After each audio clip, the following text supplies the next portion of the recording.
चांगलं झालं पण फेल गेल झालं तर पोराला टेन्शन गिन्शन येईल म्हणून म्हणतात जाऊ दे ना, जे आहे तेच कर, जास्त मोठ्याच्या ह्याच्यात वासना करू नये. हे एवढं हो. माझ्या मनात अशी व्ह्यूज आहे ना, तर येईल दमादमानं. एक दिवस आपले बी चांगले टाकले 10 15 हजार लोक पाहतील. केव्हा ना केव्हा येईलच नाही. आपण असंच ठेवलं तर ते म्हणतात एका सोयीनं ठेवल्यावरच गॅरंटी आहे की व्ह्यूज वाढायला. काय म्हणतात अल्गोरिदम बदलल असं काय हे म्हणतात. हे पा त्या मागं खाल्लं आहे बा, किती खाल्लं वाण्यावर. हे भुईमुग खाल्लं, इतका पातळ केला चक.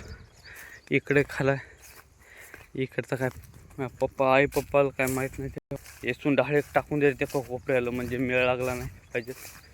ते इथं छडी निष्ठली होती कव्हा काय माहिती, केव्हापासून व्हावं लागलं. जाऊ द्या, भिजलं का पाहू द्या. तसं भिजलंय, इकडे तेवढं नाही भिजलं, पण भिजलंय. बदलून टाका पिंकर, लाईट यायच्या आधी. चक्कर हाणतो आधी अशी सगळं.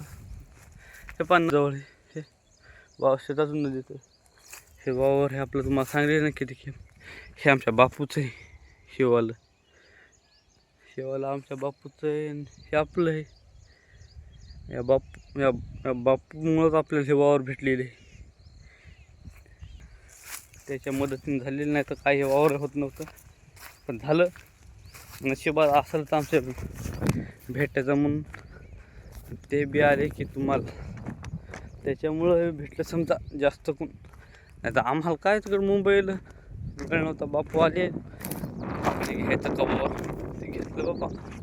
ते झालं बिचाऱ्यामुळं आम्हाला बी वावर 5 एकर तरी इथं गावकडे हे 2.5 एकर करायला मस्त. पाण्याखालचं पाणी जवळ, सगळं जवळ, काय टेन्शन नाही राहत तेवढं. हा काय वातावरण झाले पहा ना एकदा गार. नाही तर काय गरम व्हायला लय. पाणी पडतं एखाद्याशी. चला भेटू तर आता एवढाच व्हिडिओ बनवतो, म्हणजे रोज जराच बनवतो मी, का दिवसभराचं नाही. सकाळी मोबाईल घेतून तेवढं जे सकाळी आहे तेवढंच दाखवत असतो. पुन्हा नाही इच्छा होत जास्त बनवायची. जर जास्त व्ह्यूज यायला लागले तर मग तरी माणूस म्हणणार अरे बापा आता तर लई व्ह्यूज यायले की रे, बनवायला लागतात. सबस्क्रायबर वाढल्यावर काय ते 42-43 वाढतील दमादमान. वाढल्यावर लय चांगलं आहे. हे आमचं सगळ्यात मोठा तरी. हे पण किती इथून वावर लागतंय त्याचं पार ते तिकडं लांब हे ना गडी एकच माणसाचं, एक केळी हे चक कोपरा असं ते तिथं त्याचं घर. लय दांड का शेतकरी, लय भारी माणूस आहे. भारी माणूस का हाल म्हणतात, कशाला म्हणतात चक ह्याच्याजवळ नागरडी ट्रॅक्टर गिक्टर आपला बिझनेस दुधाचा लय. तसं काहीतरी करू पुढं चालून दमादमान. चला भेटू.